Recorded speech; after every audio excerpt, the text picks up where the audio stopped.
Guys, Mike here. Hope everybody's well. Video number 2 of the DNT Zulus series of the range finding scope. So I did get it mounted on my Excalibur, the Mag Max, and you can see it looks pretty good sitting there. Not very tall, not very big, and man, you could. If you have a scope on your bow and you put this, you could really feel the difference. Now I want to go over. I'm a little further into the steps, and I want to kind of get, like I said, I'm trying to take you guys along for the ride. The one thing I will tell you is, the bow's got a fairly short eye relief. You can see where it comes up to me, and in the scope, I'm going to call it a leveler. It's gyroscope is what they call it, but if the bows can it one way or the other, it's green or red or whatever. When it was further out, I had a hard time seeing it because it was kind of to the left. And but this brought it back closer. I got it back about as far as I can get it, unless I want to, because you got to remember it's an offset mount.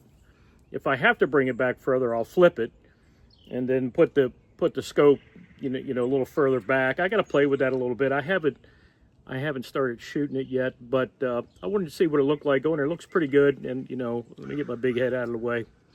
Oh, by the way, for you guys, Excalibur guys, Tyler Thompson on the Excalibur Crossbow Owners Facebook page, or Wheel Squad on Crossbow Nation, he makes these cheek pieces. Now they're aftermarket, but he sent me this flat dark earth to go with this, and a little smaller than what I had in the past. It looks pretty good with that bottomland camo. So Tyler, thank you.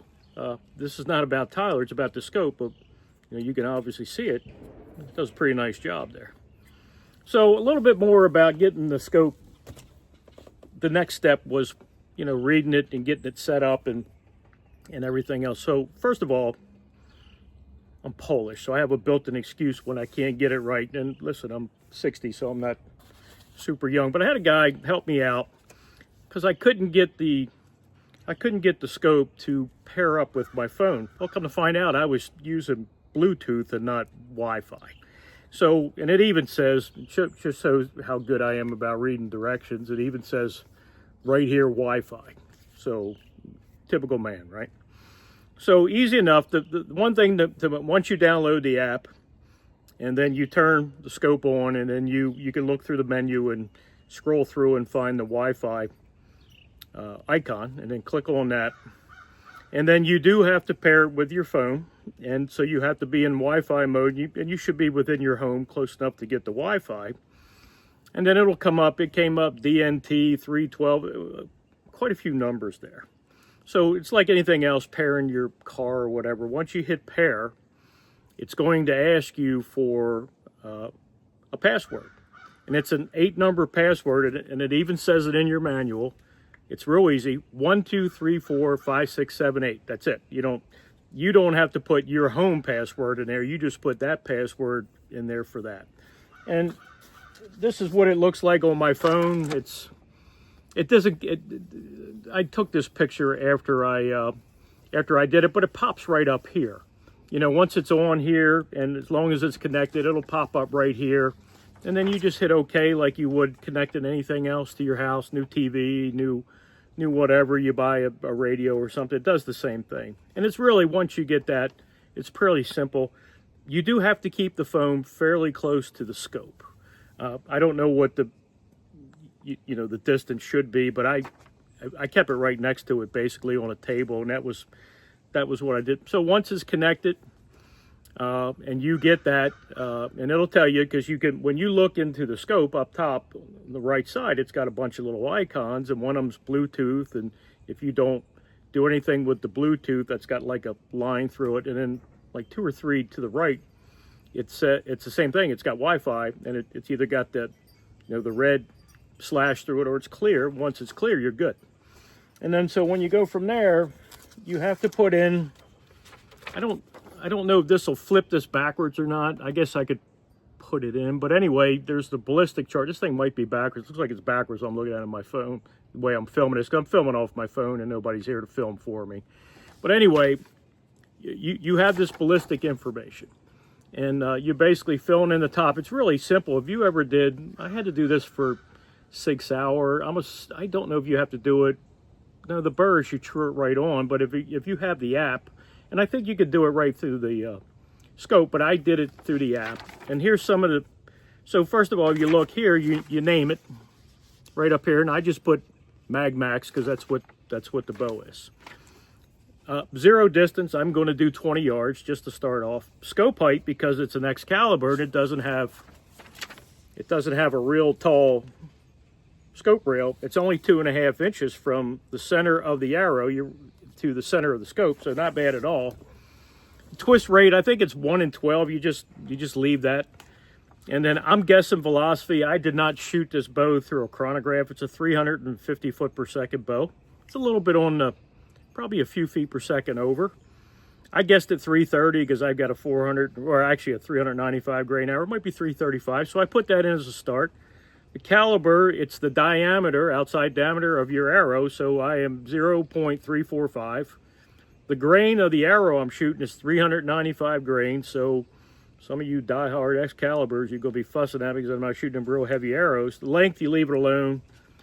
And then the BC, this is a little bit of a guess based on speed. It's set 0.030/G7. Now, somebody told me what to put in for there. I didn't figure that out on my own. This is somebody already has this site, and they've been using it for a while, an old ATN guy. So we're going to start there, and then I'm going to start with the 330 feet per second. Now, honestly, if I'm not mistaken, once you zero it, and it's like anything else, as you shoot it out, you know, if it shoots high, the further out you get, then that means you got to take your speed up. You know, no different from, you know, a manual speed ring on a regular crossbow. If you're shooting low, you got to slow it down.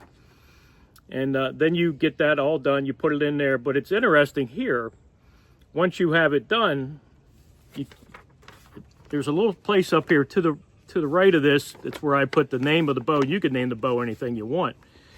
And then up here, it says sync ballistic data. And there's a little blue, almost looks like a paper airplane. And as long as that blue's lit up, then that means you're still connected to your Wi-Fi. And as soon as you hit it, it takes couple seconds, and then all of a sudden your bow is now done. I mean, your scope has all this information in it, and you disconnect it from the Wi-Fi. So now you don't need the Wi-Fi to do what you need to do unless you're changing. If you're going to sight the bow in, it's just like what I just talked about. You know, unless you're going to change this, then you really don't have connected to the Wi-Fi. I thought that was pretty good that it's already uploaded to the scope. I think you can do A, B, C, D. It's 5 or 6 different different settings in the bow. So you could go A. So mine's just A because I just did it A. And you know, you could have multiple bows. You could put it on. You could have multiple arrows. You could do for the same setup. And then you just have to do the work to have the ballistic chart in there. So you know, if I'm A and there's no B, it's always going to be right. Now, let's say you had a wheel bow, a cam bow, and the field points don't hit the same place as the broadheads. Well, 2 things. First of all, if you got one of these bows, it doesn't do that because you don't have any wheels and cams. But that's neither here or there. Second of all, is if your field points and your broadheads are different, you just now allow for that. You can say A is your field point. You could label it field point. And then B is your broadhead. B, and then there you go. You just switch. At that point, you just switching over to the other profile. So that's pretty good. And if you have one scope for multiple bows, so on, so on, so on. So that's kind of where I am right now in the process. Now, you can see I'm out back. It's beautiful. I got shorts on and a long sleeve t-shirt, but it's nice out. And it's... you know, we're only about 3 weeks away from spring gobbler, so that's a good thing also. But this weekend I hope to start sighting it in, and there is going to be more to that to do. But I will tell you, in true fashion, I didn't read this properly, and I could have saved myself a little bit of heartache and embarrassment by calling Rich and saying, hey, why can't this thing pair? And hey, dummy, don't use Bluetooth, you use Wi-Fi. So that's where it is. I'm going to play with this again like I talked about. The eye relief is a little close, or needs to be closer for me. I'm going to play with that. I may end up turning the mount this way where the where the offset's pointing back, and just get me a better eye relief. It is a pretty short eye relief, so that's probably a negative. I do have a call out to I have a friend that's a game warden. I'm just waiting to hear back from him. I'm going to take this to him and just see what he thinks, about this. And I will tell you that, I live in Virginia, and Virginia is I'll say, crossbow friendly state. 2 years ago in Virginia, crossbows and vertical bows were 50-50 of the archery kills. So we're a crossbow friendly state, and we're treated that way too. So I don't think our game department's that picky when it comes to stuff like this, but I'll find out. Like you said, you can take that piece off. It's the IR part, and then you can just put a cap on there, which DNT makes for this. So you can get that. And there's some people, I think some people have 3D imaged a couple that you could do that. Now, a friend of mine, Rich, did send me, and I haven't put it on yet. He sent me a cap that kind of goes over this. So if you were worried about, the game department saying, hey, you're putting a light on there, you're hunting at night, you put that little cap over there, you just take them screws out, screw it in. He also put me like a lever. I haven't put it on yet. You would put it on this thing to do the vocal point. I will tell you this, one other thing I forgot to point out, at least I don't think so. So if you flip the cap up and you change the vocal plane, that cap just sits right there, which is pretty cool. In a normal scope, normally when you move something else moves. So, and this is really fine-tuned adjusted. So I found that to be another good feature. The more I play with this, the more I'm getting over I'll say the intimidation factor of it. So stay tuned. This weekend I'm going to start shooting it a little bit and see how close I could get it sighted in. And I'll take you along for that ride a little bit. And then after that, I'm going to try to get into filming with this thing. That'll be the next step, where I learn how to video with it. And then I'll video some shots and during the daylight, and at dusk, and then at night, and then I'll put them up in another video. But until I get there, I'm not there. So again, I'll take you guys along with it. I appreciate you tuning in. This has been kind of a fun project. It's it's right between hunting seasons. It's getting nice, so I don't mind being outside shooting. I could be playing golf, I could be riding a motorcycle, but we're playing with this for a while. So looking forward to it. Stay tuned. Number 3 is coming in a few days. Thanks, guys.